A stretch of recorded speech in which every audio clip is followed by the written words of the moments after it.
Welcome to the first video in the tutorial series that goes over setting up the flight system for the Unreal Engine. I'll be using Unreal 5.4, but any other version should do just fine. For this first video, I'll be going over the full setup process for a sample aircraft, starting from the 3D model. The first section of the video would go over a very basic setup process for how the project itself is configured, but the other subsequent videos kind of like this will just be focused on how this aircraft is set up. So the way I've planned this is I will have dedicated videos for each major component within the system. Each video will go over the detailed explanations for the exposed functions and variables that you have for each component. So that way you can just watch the video that goes over, say, setting up the avionics, for example. And the next time you need to set up, say, the flight control system, you can just watch the dedicated video for that instead of watching like a full-length video that tries to compress all the information into one of them. Okay. Now you can see it's prompting me to manage the plugins because it recognizes that a new plugin has been installed. So this is going to be listed under the physics category in the project. So if I go here, you're going to see the new asset that has been installed. So before I start working with the system, again, this is not really necessary for the system. Ideally, you should use enhanced input. But I'm already familiar with using Windows raw input, so I'll be using that just for demonstration purposes. But for like full actual projects, please use the enhanced input system. So I'm going to search for Windows raw inputs. If I go to all plugins, and then I'm going to activate that, it's going to prompt me to restart the project, and I'll just let it restart. The next thing is configuring the input system I'll be using. So this is not absolutely necessary to get the system working, but I already have the Windows raw inputs configured for my Logitech X3D joystick, so I'll be using that just for demonstration. Ideally, you should be using the new enhanced input system, but if you're going to use this, so if you're not going to use this, you can skip on to the next part of the video. But if you'll be using this, the first thing you need to do is go to project settings, scroll down to the plugin section and find raw inputs, and then you can import the config files that are designed specifically for that joystick. So the config files are on my GitHub, which will be listed in the description for this video. So there are two config files, one for the input system and one for the raw input. So all you have to do is just import this section, Unreal, Logitech, and then the raw input. So it's going to come with the configuration and settings for the Logitech, so vendor ID, product ID, and axis configurations basically. Then the next thing is to go to input settings, input, and then import the config file for the input. So you can just test out this whole system in like a sample project just to get a feel for how the whole thing works without messing up your actual project. So this will come with like the mappings for the controls I have on my keyboard, and then the axis setup for the joystick itself. So then the next thing to do is to go to tools, refresh tools, refresh the project, basically just regenerate the files required for Visual Studio in case we need to make any changes to the code itself. And then one other thing I like to do is go to tools, debug, and modules. And then you can just dock this on the bottom left side of the screen. And then the next thing is to search for the name of the asset. And you see the two listed modules I have, so the simulator itself and then the editor, basically the things I'm going to be drawing with the gizmos on inside the editor. So just go ahead and recompile the simulator itself, wait for that to finish, and then we'll recompile the editor too. So with that, the project is up and ready. We can start, configuring flight models now. We'll be starting the setup process from the raw 3D mesh itself. I'll be using 3ds Max as my 3D editor. You can, this is absolutely required. You could use Blender or Maya, whatever software you need. So the model I'll be setting up in this tutorial is the Bonanza G36. So the first thing, again, I'll just briefly go over this mesh, and you see that the gear is already animated, so I don't have to worry about that.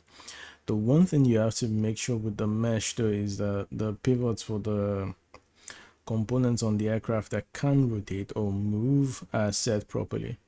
So if I go to my flap, I have it configured to have a separate hinge, which is just a dummy, a helper basically, to mark the exact point where the rotation pivot for this is set up. So if I go to local and just test out the rotation for this and see that if it looks good. If I go to my elevators, for example, just select the hinge. That was actually okay. Select the hinge, and you see the rotation for this is also fine. The same for the propeller. So just make sure that everything rotates or move properly in your 3D editor before you move to Unreal Engine. So to move the mesh from 3ds Max, I'll be using Datasmith, which is just a way for you to export meshes from your 3D software into the Unreal Engine space. So the reason I like this is it keeps the proper pivots for the rotation and movement of your components, so you don't have to set them up all over again. I already have this configured, so I can just export this, the entire scene, because there are two options here. You can either export everything or export the selected objects in here that you want to select. So maybe you've exported the entire aircraft, but you may change to like the propellers, for example. But now I'll just be exporting everything to Bonanza. I already have it exported, but we'll go over and do it again. To export this. All right. Now going back to Unreal, I probably should have done this before, but we'll do it again.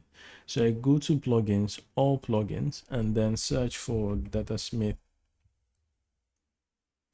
importer. So I'll activate this and the FBX importer, and then we'll let the editor restart again. So once this is back, you can go to the quick import and then Datasmith, file import, desktop, and then you go to where that file was saved. So that is Bonanza, and I'll just import it into the content folder. Basically, I'm not going to create any special folder for this. Keep all the settings and just let it import.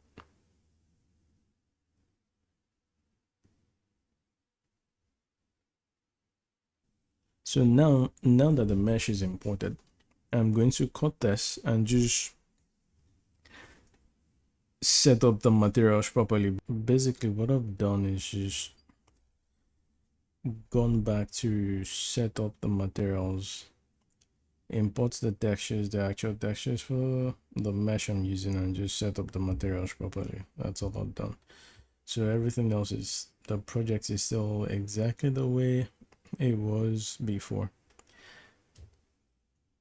So if you remember, I was explaining the thing, but the reason I like Datasmith importer, so as you can see, the pivots in Unreal are still set up exactly the way they were in 3ds Max, so I don't have to reconfigure them or anything like that. So this mesh is ready for configuration.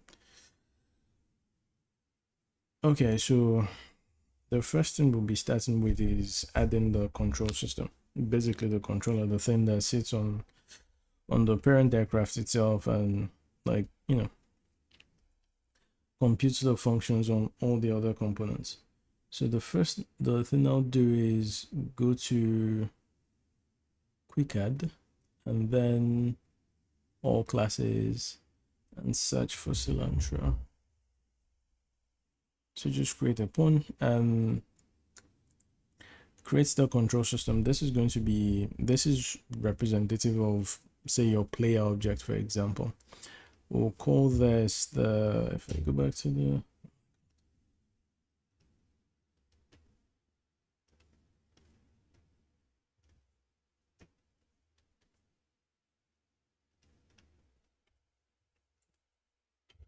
G36. Okay.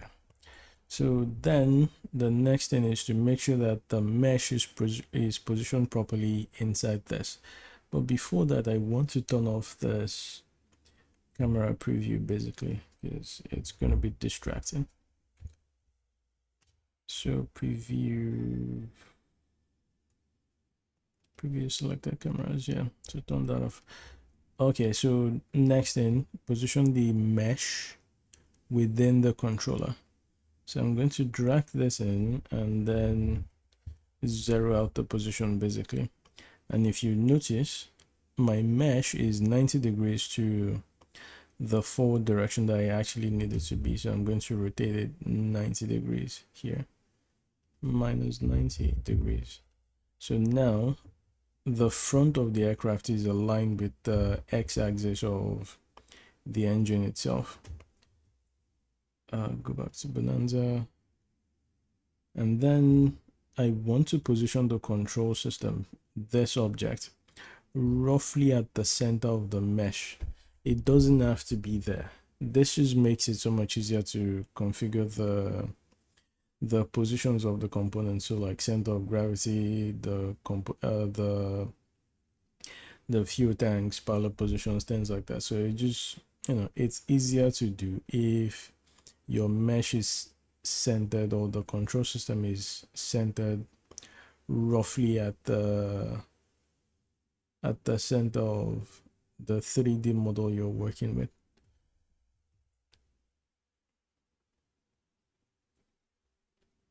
So next, the next thing I want to do is check the mesh. That's the root component on the mesh is set to movable. So ideally, it probably would be in static. You want this to be movable. And just save everything again. And then I drag the mesh into the control system, basically, so that whatever movements are made by this controller automatically applies to my mesh. So I'm just going to test it out with like just a simple simulation, and it should fall to the ground. So, you know, that means it's all good. Now to the really important part. So you notice this warning in the editor that says it's tried to configure my aircraft, but the prerequisites are not met because the flight computer is not assigned. So basically you need 3 components, a minimum of 3 components to get the aircraft running. The first one is a controller, which we've added. That's this. The next is a flight control system that collects the inputs from your joystick, your VR controller, your mobile controller, anything, processes them and sends them to the aircraft components. Then the third is a minimum of 2 surfaces on the aircraft. So your wings, your horizontal stabilizers, your vertical stabilizers, you need to have a minimum of 3 of them. So basically just 3 major components: controller, flight computer, and then surfaces. So just to get this one in a way, because I want to experiment with my wheels and the other components if I finish setting off the aircraft, I'm going to satisfy those 3 requirements. So I'm going to go to add. While the controller is selected, I'm going to go to add and then type in the computer. So you're going to see Silantro computer. Just select that and say flight computer. The name doesn't have to match, it just has to be anything.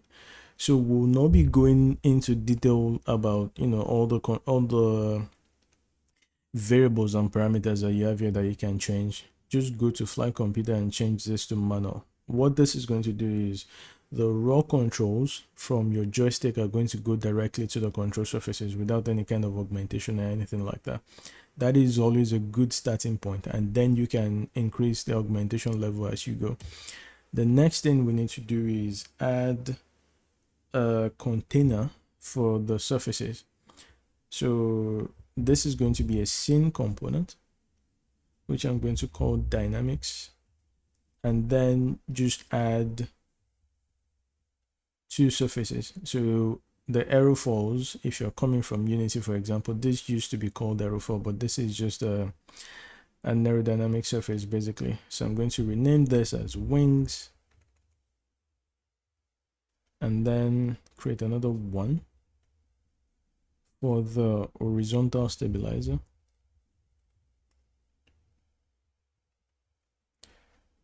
Move that into dynamics, then another one for the vertical stabilizer.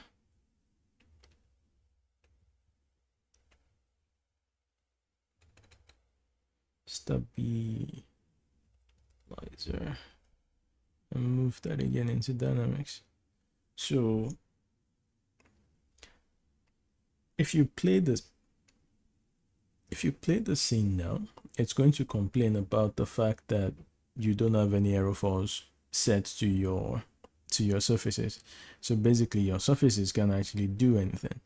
So again, to satisfy this, we're going to come back to like the actual setup process later. This is just to make sure that the warnings go away and we can actually start actual testing while we're still setting up the aircraft. So I'm going to select the three of them and then just assign a default aerofoil. We're going to come back to it later. And then if I try to play now, my aircraft is ready. We can continue the setup now.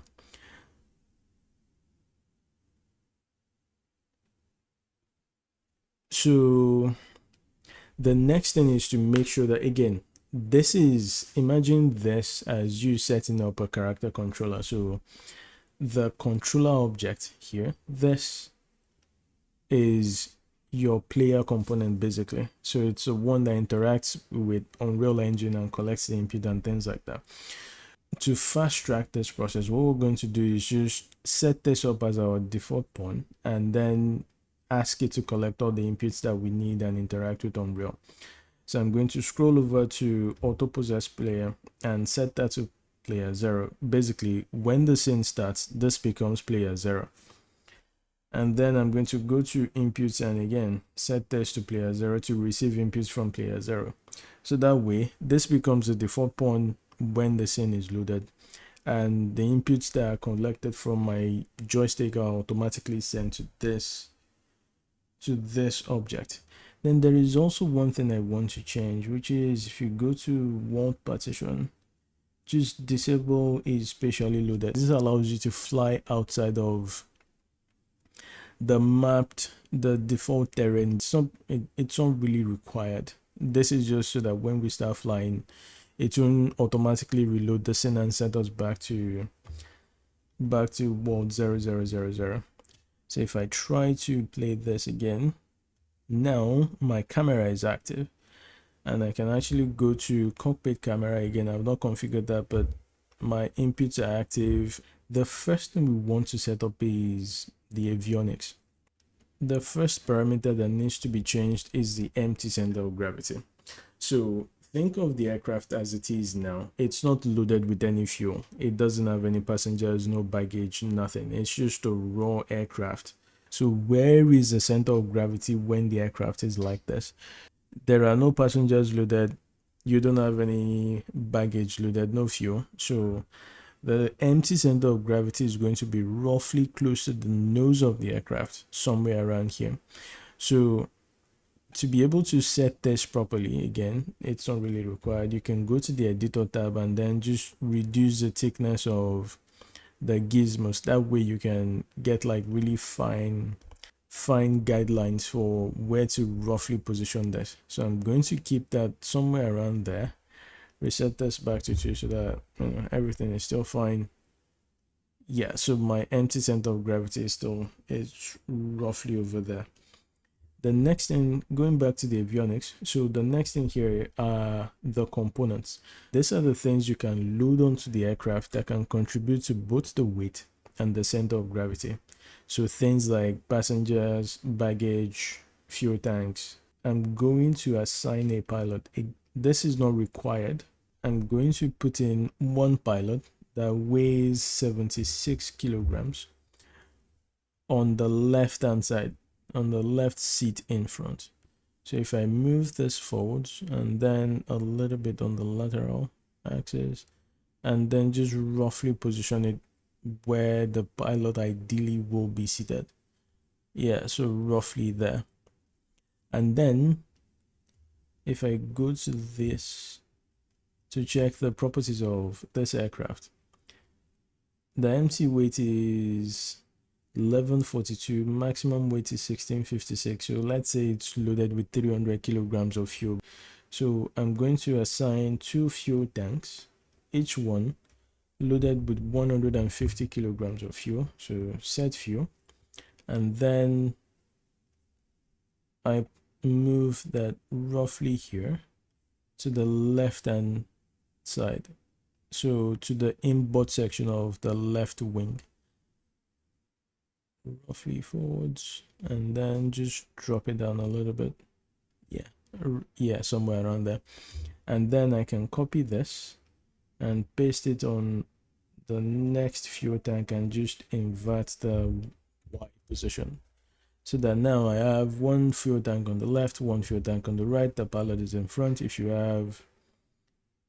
have other passengers in there, you can just create, multiple passengers, different components, different payloads, things like that. You can keep adding them onto the aircraft as much as you want. The next thing is the inertial matrix. This is explained in the full video that goes over the aircraft controller, but a brief overview is this is a resistance to whatever moment you're applying to it. So IXX is a resistance to motion along the roll axis, IYY is resistance along the pitch axis, and IZZ is resistance along the yaw axis. I'm just going to leave this at default and just change the roll inertia to like 3000. Ideally, this should be based on the weight of the aircraft. So if you have like a detailed data of this, if you have detailed inertial data, you can like build that into a component that sets this as a function of your current aircraft weight. The next thing here is the empty mass, which we've checked in here. There is 1142 kilograms. So I'm just going to type that in there, 1142 kilograms. All right, that's good. The next thing is the camera. You can completely remove this and use whatever system you want to use for this. I just like this because, this is close to the existing systems I already use. So it was just so much easier for me to recreate this than to try and get the default system working. So the first set of parameters you have in here are the variables for the external camera, and then everything from the pilot offset down are the configurations for the internal camera.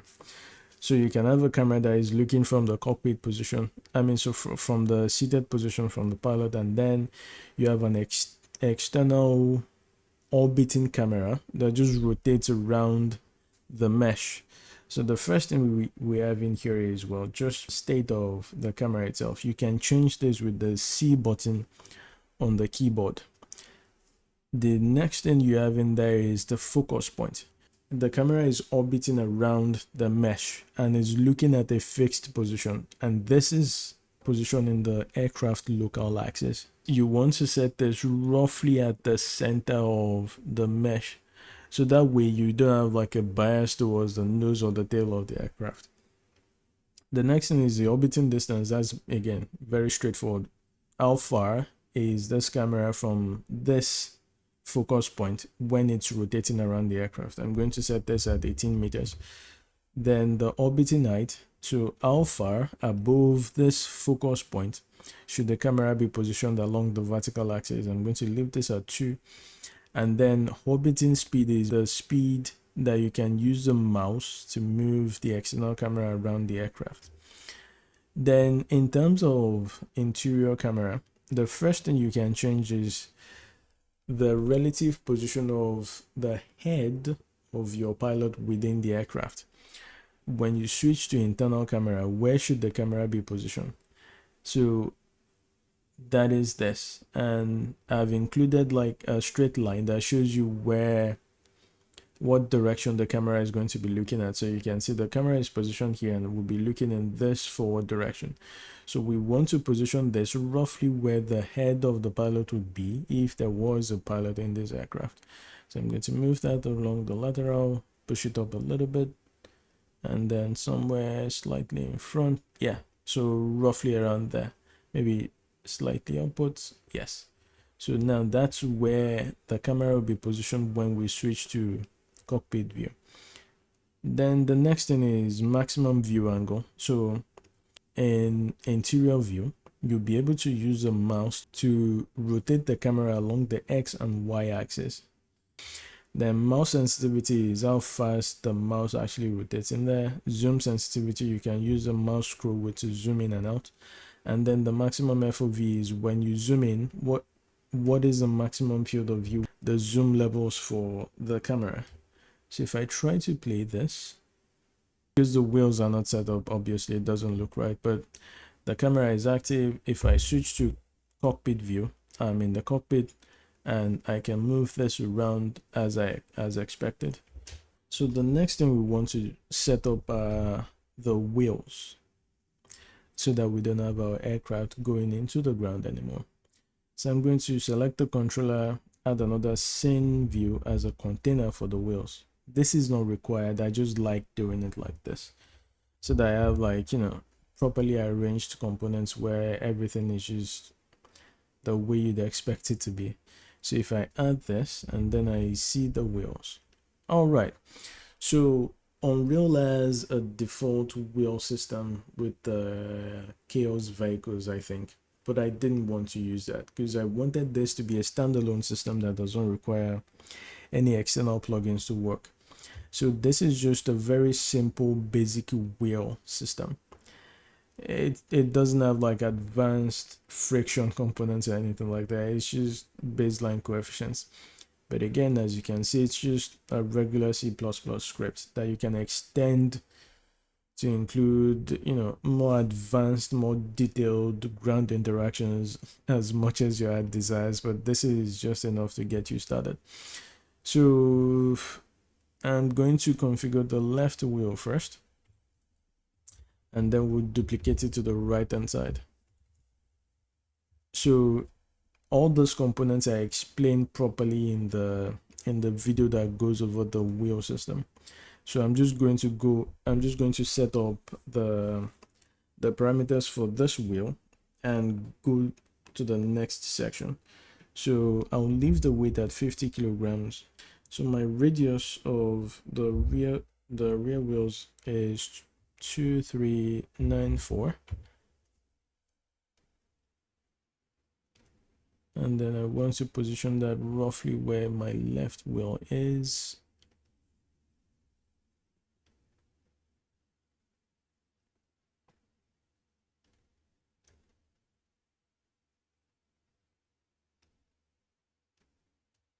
And then increase the width a little bit.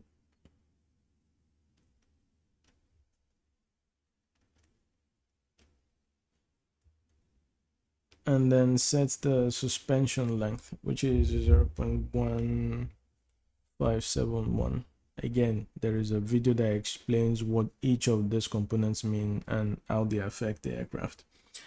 The spring stiffness is 85,000. 95,000 is the damper, and then I leave all the friction components as a default value. Then I'm going to select the left wheel hinge for the mesh.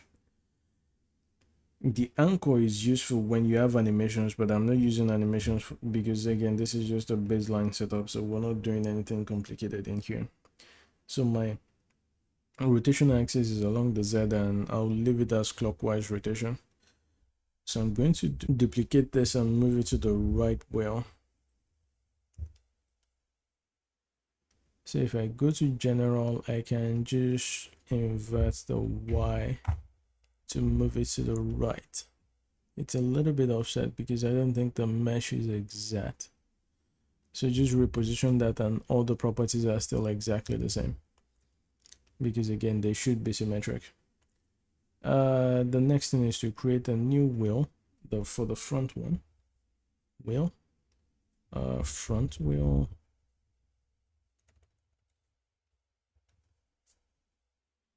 So for that, I'm going to use a weight of 20 kilograms, radius of 0.189.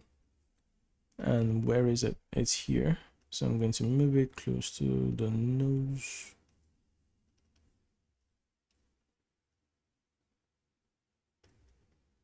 Yeah, roughly there. And then I'm going to increase the width so it covers that. That is just really good for the setup. It doesn't actually have any effect on the physics.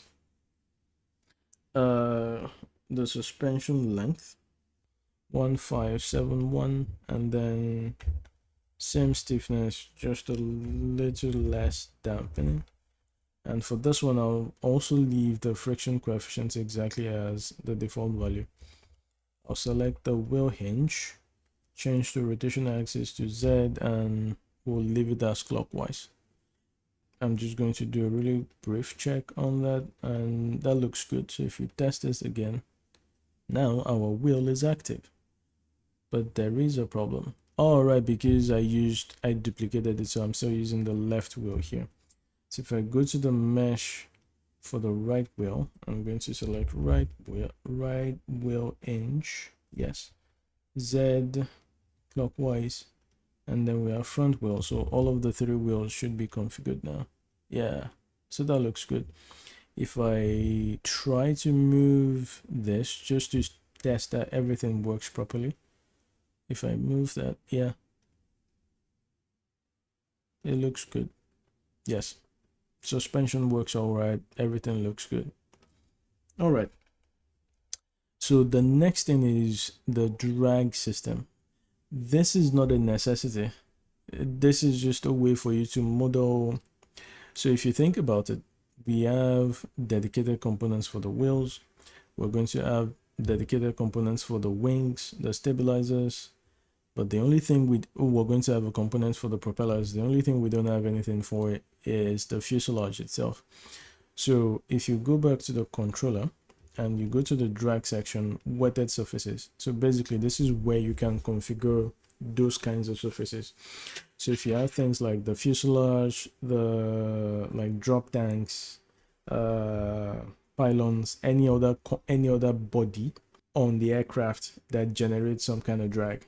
So it subdivides that component into sections, and then you can configure the relative size of each section as a function of the total size of the surface itself. So the first thing you want to do is set up the relative position of this surface. So this is our fuselage, for example. So where is the center of the fuselage? Obviously that is the center of the aircraft itself, so we're going to leave it at 0, 0, 0. The next thing is the maximum diameter. So if you go back to the aircraft specification, the height of the aircraft is about 2.62 meters. So we can say the fuselage alone is about 2 meters maximum diameter. We're not going to use this in total, but we'll leave it at that.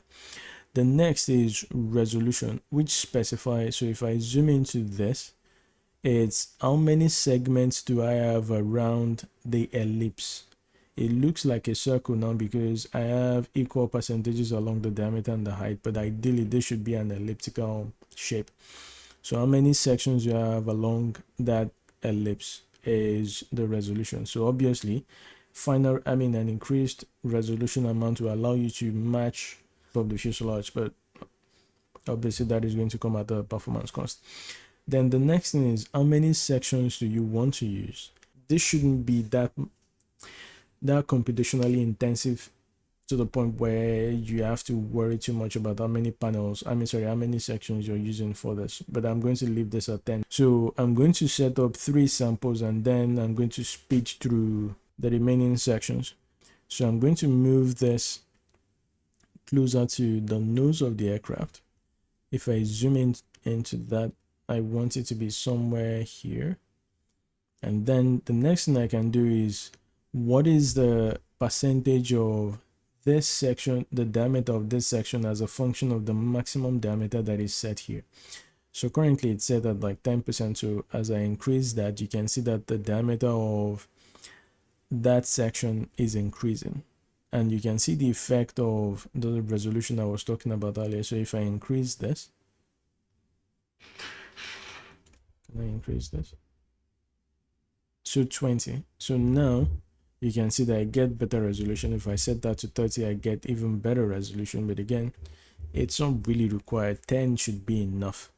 So if I try to match this, so yeah, somewhere around here, and then I increase that. So let's use something here, and then we move it upwards a little bit, and then we'll go to index 2. We move this to the front, and then slightly move it downwards and increase the height percentage. Move it down a little bit, and then increase the width or the diameter percentage. Yeah, so now you see that we're trying to match the shape of the fuselage. So like I said, I'm going to speed through the rest and I'll just come back when it's done.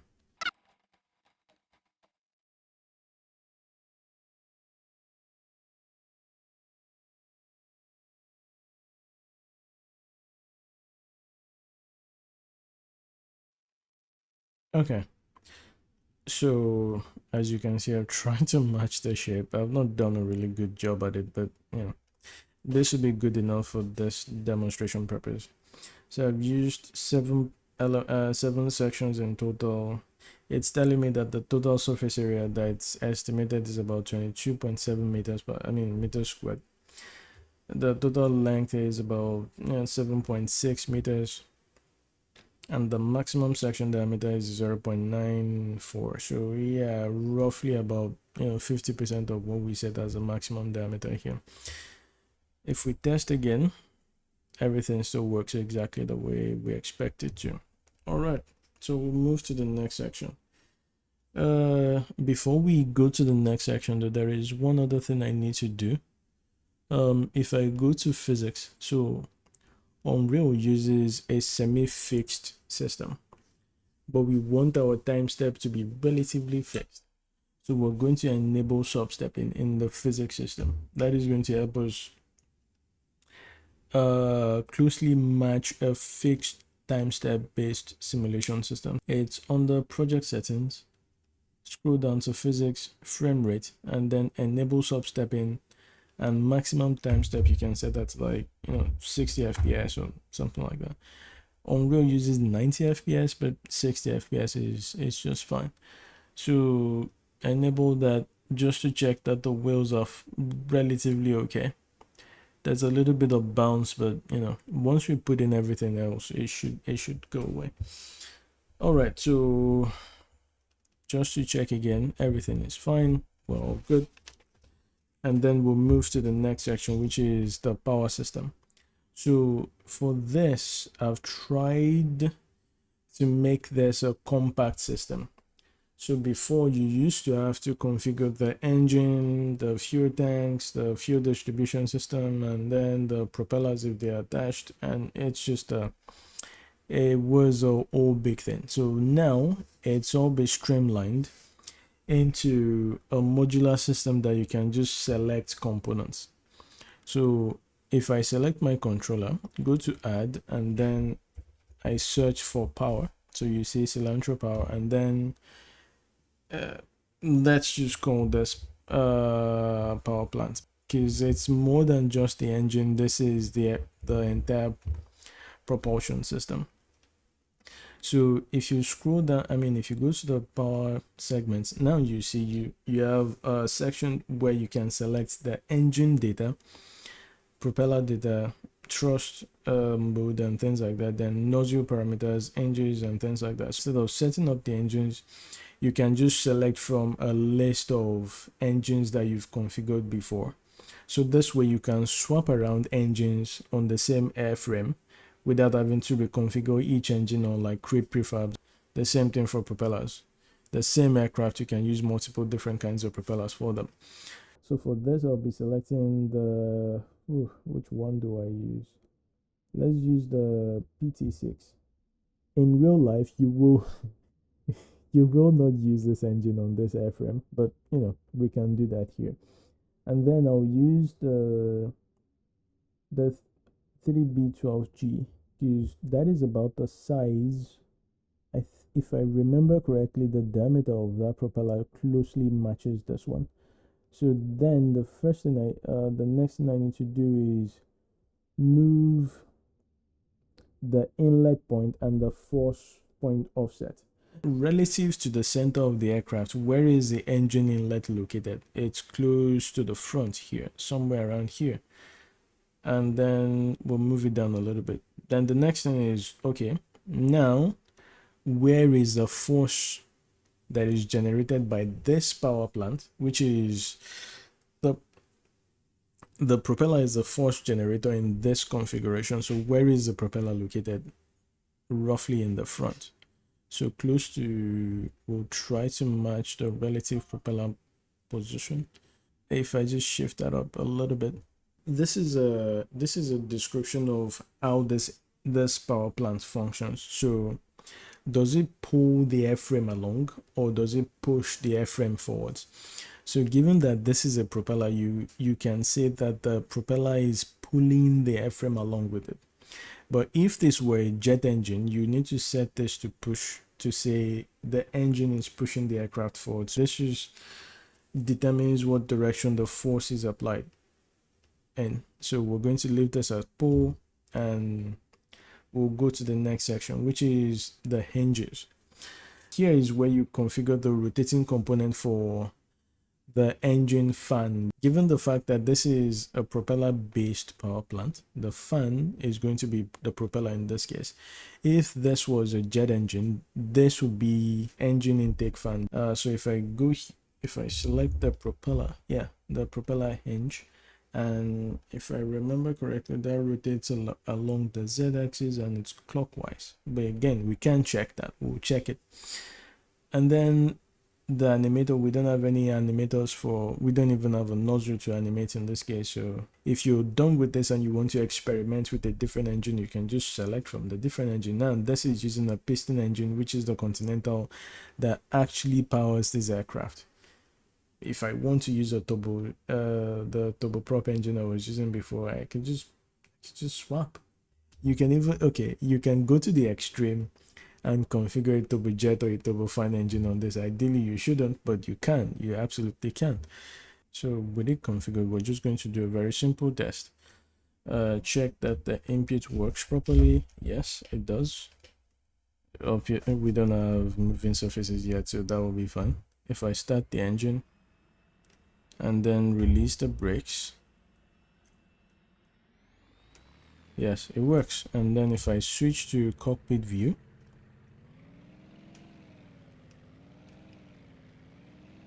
yes, my engine works and it's generating a good amount of thrust that looks about right for this aircraft. The next thing to set up is the actual core itself, the wings or the surfaces. I'm going to start with the horizontal stabilizer. Where is my drag? So that is 0. So I want to move this out of the way so I can set up the other components. So move the horizontal stabilizer backwards around here.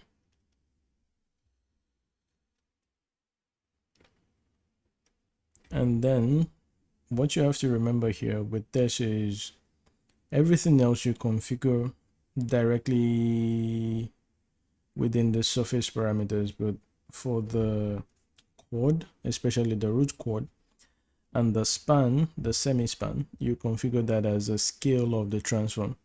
So if I position this roughly where I expect it to be, I can scale this along X to increase the root chord. Wow, that's snapping. I can use that to increase the root chord, and then I can scale along Y to change the span. So if I go back here and then try to match the shape, yeah, roughly around there, maybe a little bit, so that I can include those trim tabs, and then I scale along Y to match the semi-span. Yeah, about there. Yes. All right, so then I go to surface, go to geometry. So the first thing now is spacing. What kind of spacing do I want to use here? I want to use uniform spacing. You can choose double cosine or single cosine spacing. All those properties I explained in the surface tutorial, but I'll be using uniform distribution this time. And then these are two panes because I have two surfaces, one on the left and one on the right, so I have double pane, and this is a stabilizer. And then I want to change the taper ratio because, as you can see, it doesn't match properly along the tip of the surface. So increase the taper ratio. There is no dihedral, this is just a straight line surface. There is a little bit of incidence at the root. It's about 1.7 degrees. So if I increase that a little bit just to rotate it upwards,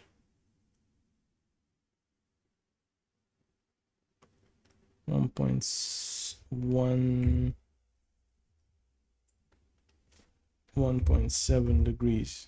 All right, and then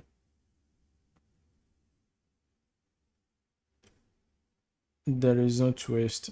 There is a little bit of sweep so that it matches this. It matches the leading edge. All right, yeah, that's there. And then the semi-span count. What this means is I have 5 panels on each side, which means I have 10 panels in total. So 5 panels is just enough for the surface. Can increase the panels to better capture things like if you have a what is it called, a very specific kind of shape, or you want to capture better control surface, but you don't need to worry too much about the control surface. Then extensions, yeah, I want to use ground effect, and then parameters, just display of the parameters that have been calculated as a function of the shape that I've set. So we'll go back to this again. For your stabilizers, you always want to use symmetrical aerofoils. And then I want to configure my control surface. So yes, I'm going to use control surface, and this will be the elevators. And then the next thing is the control surface mode. So this is asking you, because you have two surfaces, will they deflect together or would they be deflected in opposite directions? So for the elevators, they deflect together, but for the ailerons, one goes down, the other one goes up. So you want to select opposite for the ailerons, but we'll get to that point. Then if I expand the control surface region, now I think this is a little bit more streamlined than it was before. So before, you used to have a list of balls that you check to specify which panel is activated. Do you have control surface on? But I've changed this to like a fraction-based system that tells you if the root is 0 and the tip is 1, what fraction of the entire surface is covered by the control surface. So if you decrease this, you're going to see that the control surface moves towards the root. And then if you decrease this, you see that it moves from the tip. This is how you can control how many sections along the span of the surface is covered by the control surface. Because I have a really coarse selection of 5 panels, I'm going to just say everything else on this, everything else Every panel is affected by the control surface.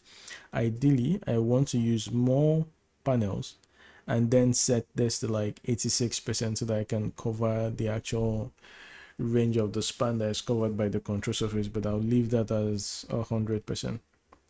Then the next is what is now asking you what fraction of the root and tip chord is covered by the control surface. This should be really important when it comes to configuring the aerofoils. So you want to set this first before you go back to Java 4 to configure the aerofoils. So I will start increasing this until I get to like a really good value that covers this control surface, and then I increase this. Yeah, so that means root is about 43%, while the tip is about 38%. Hinge fraction, this doesn't matter because this is a trailing edge surface. So if this was a floating surface, say like the spoilers or spoilerons, for example, you can use this to control where the hinge is actually located. Then the next thing is the actuator that we have in here. So the speed, which is how fast this control surface will deflect as a function of the control inputs that we set, and then the ranges of deflection. So I'm just going to leave this at default.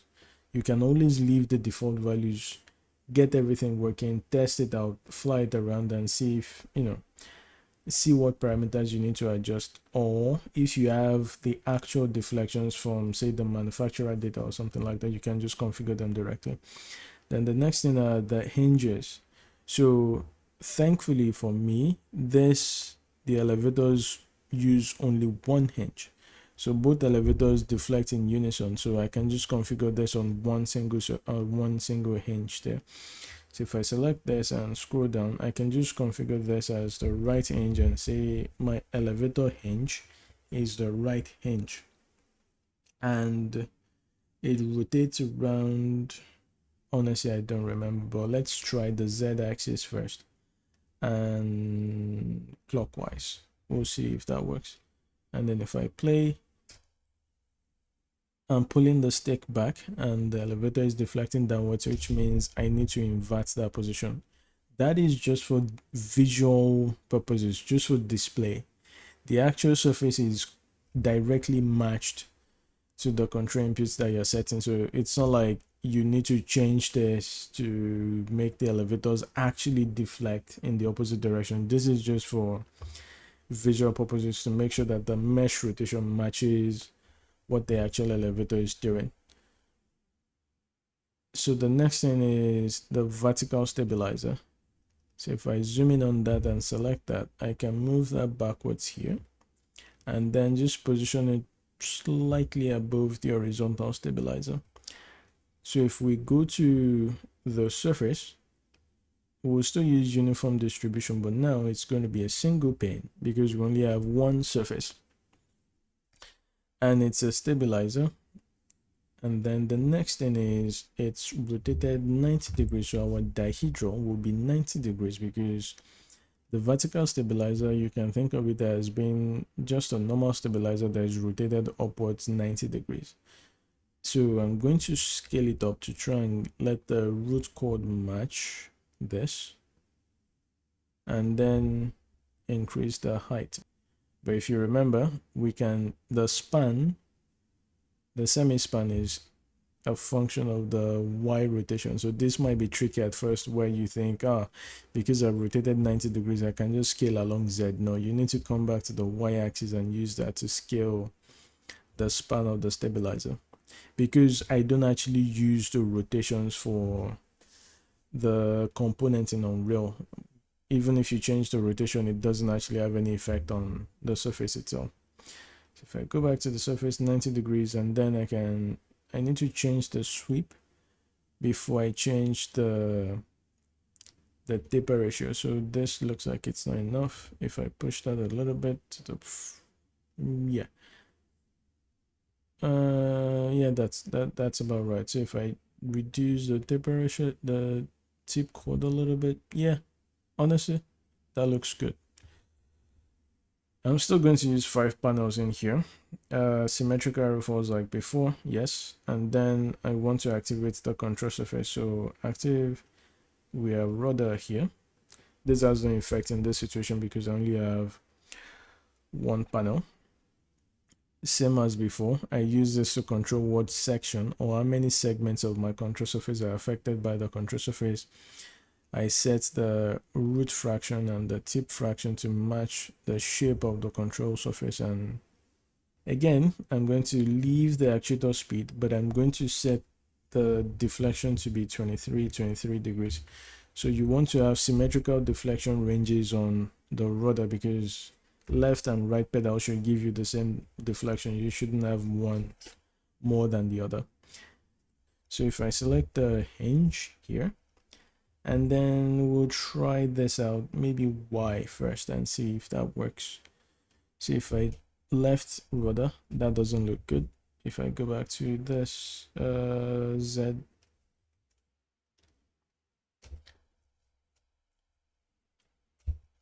all right, yeah, that matches exactly. And then my elevators is working. I want to push the camera forwards a little bit because it feels like it's really far from the aircraft. So 15 meters. Yes, that looks better. So yeah, up elevator, down elevator, left rudder, right rudder. That looks good. So the next thing is the wing itself. Now this is the one that actually gets a little bit interesting. I want to move this even more. Where is it? Drag, where the surface is, bodies 1. All right, so going back to the wings, I want to position this roughly at the center of, yes, here.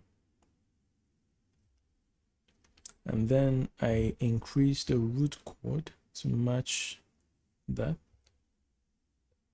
Yes, about there. And then I increase the span of the wing.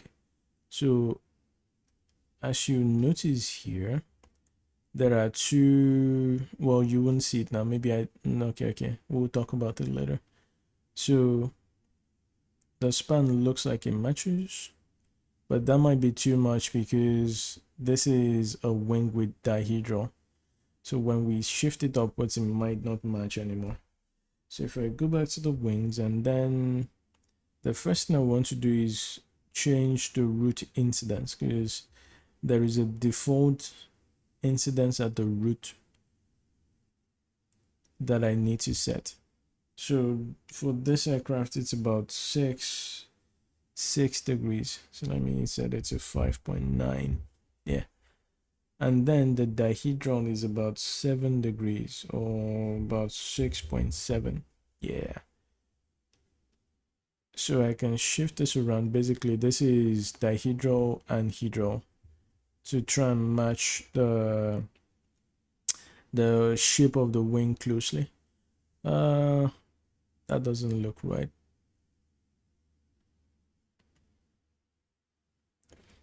So let me move this downwards a little bit.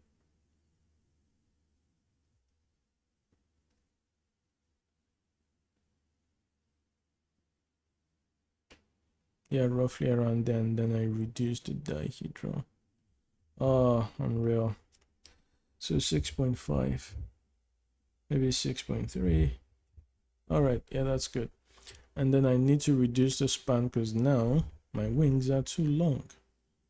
So match this. All right, that looks good. And then reduce the tip chord. Do I have any sweep on this? I shouldn't have, but we can change it later. And then this wing doesn't have any twist. It's not twisted. That's good. It's not swept. It's not really swept. It might be, we might need to push it forward a little bit just to get it to match though. Maybe 0.3, 0.4. Yeah, that's good enough. And then we're going to use 10 sections on each wing because again, this is a relatively large surface when compared to the other stabilizers. So 10 surface on each panel might not be too much. That's 20 surface in total. So aerofoils, this aircraft uses the NACA 23016, which I've already configured in here. So I'm going to select that 23. Ideally, I should select 23012 here, but we'll use the 16 first, and then we'll see if it works. So as you can see, the wing shape doesn't match the mesh, which is where the interesting part comes in, where you can do really fine detailed adjustments for each panel to make it match the shape of the wing. So we'll go to the panel sections. It shows us that we have 20 panels in total, but we have 10 panels on one wing, which is immediately duplicated to the other wing.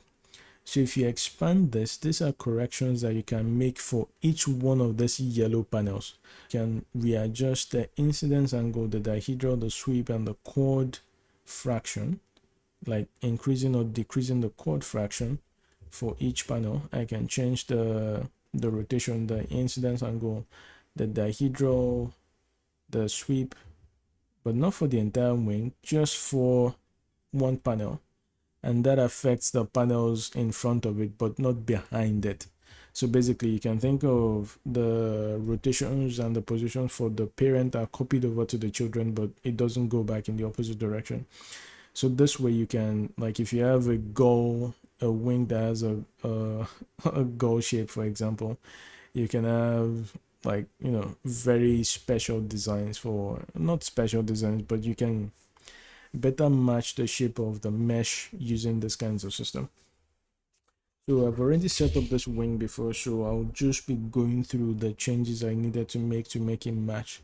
So this is panel 0, which is the root panel. I need to extend the chord a little bit, and then the next one, I need a little bit of backwards twist, and then I need a contraction of the chord about 14. Whoa, that looks wrong. What is the, I need to adjust this, and then if I push this backwards, all right, yeah, okay, that looks better. And then section, that's panel 3. Now I need to sweep back forwards, because as you can see, it goes back first and then it goes forwards again. So 0.7 and then 0.991. That's 99.1% of the actual chord at that position. And then a little bit of forward sweep. We'll leave the chord as it is here. And then to the next section, the dihedral, we want to add a little bit of dihedral and then extend the chord a little bit. 3.7. 5. Chord extension. And then this, we want to sweep forwards even more. Okay.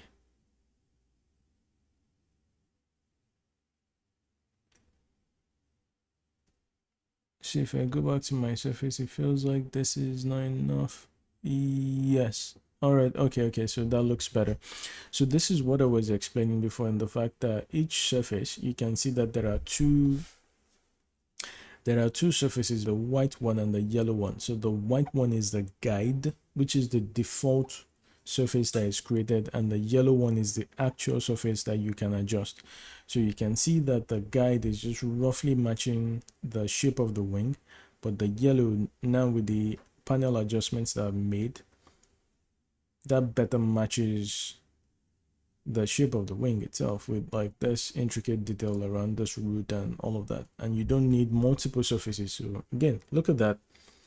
We're done with the core geometry of the surface. We can just go to the control system now. We don't have to like create multiple wings to try and capture all of this dent and interact. No. Just one surface, quick and easy. Control surface. So ailerons first.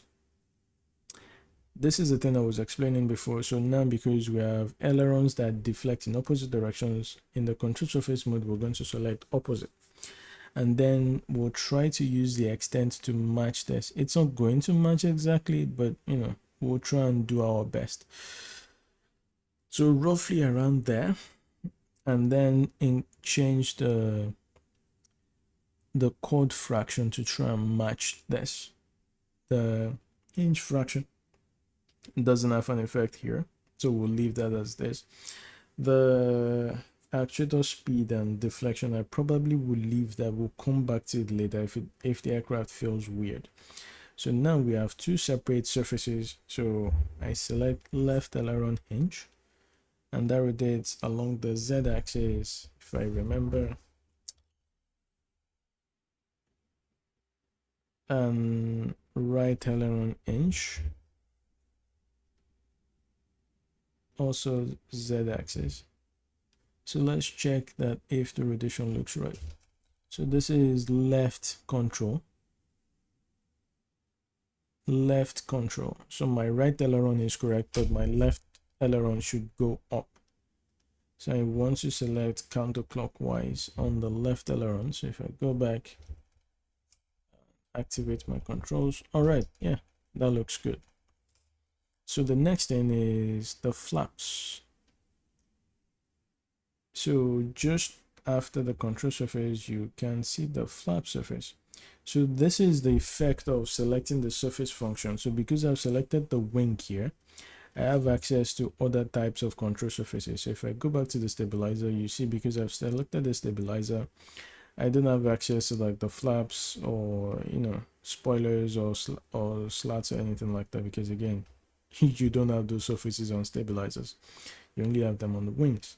So if I go to my flaps, I want to activate the flaps, and then exactly the same way I configured the ailerons, I configure this. So I set the flap surface, I scale that upwards, yeah, start somewhere around here and end where the aileron stopped. And then I adjust the chord fraction to try and match that flap surface right about there. Hinge fraction doesn't have an effect. Now this is a flap setting angle. This is an array that describes how many positions can your flap move into. So if I have, say, 4 steps, for example, maybe 5, 12, 23. So my flap can be at flap 0, flap 5, flap 12, flap 23. You can set as many as you want. It's a simple array. And then I move to the actuator. How fast does my flap move? The flap is relatively slow though. So let's set this to maybe 15 degrees per second. That's probably too fast, but we'll leave it at that. And then when you want to set the hinges, exactly the same process as the ailerons. So flap, left flap hinge, Z. I'm going to imagine it's counterclockwise, but we'll find out. So right flap hinge, and that moves along Z too. So on the keyboard, by default, the keys for the flap are 3 and 4. So if I press 4, that lowers my flap, and you can see the flap going down. The left flap needs to rotate counterclockwise. If I go to surface, left flap, counterclockwise. Oh my god, counterclockwise. Okay, so deflect the flaps down. Yes, my flap works. My control surface works. Everything looks good. Anything else I need to set up? No, that looks about it. So now we can actually start testing and making adjustments to see if everything works okay. So if I reset my fuselage back to 000, and then I save everything, and then I just move the aircraft a little bit backwards so that I have enough space in front of me to take off. Avionics, camera, debug, drag. Okay, so first test with everything running. Pull the throttle back. If I position my joystick where I can reach it. So pull the throttle back, start the engines, check my cockpit. Again, this aircraft doesn't have like a really good cockpit. The one that comes with the asset is a Cessna 172 that has a really good cockpit that is set up by default. Then I use B to disengage the brakes, and I start increasing the throttle. So let's see if our aircraft takes off on first try. Let's go. So we have a working aircraft that flies really well. If I test out all the control surface, the action, like the relative speed of the actuator looks really good. Maybe too fast for this aircraft. It probably needs to be slower. Then the inertia maybe needs to be a little bit higher too, but let's check everything out. From scratch, from 3D mesh, we have a flying aircraft that is relatively usable. So like I said, the control surface feels a little bit too fast for this aircraft. So what I want to do is go to the actuator and decrease the speed of that. So maybe 45 degrees and reduce the limit of that. So maybe 18 degrees, and then go to the wings, push this to maybe 50 degrees a second, and then maybe 18 degrees left and right. That might feel a little bit better than the rudder too. Nah, the rudder felt okay. Start the engines again. Throttle up. Disengage brakes.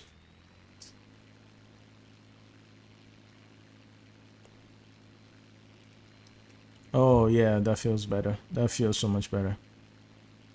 Because I'm expecting this aircraft to have a little bit of inertia and lag to the controls.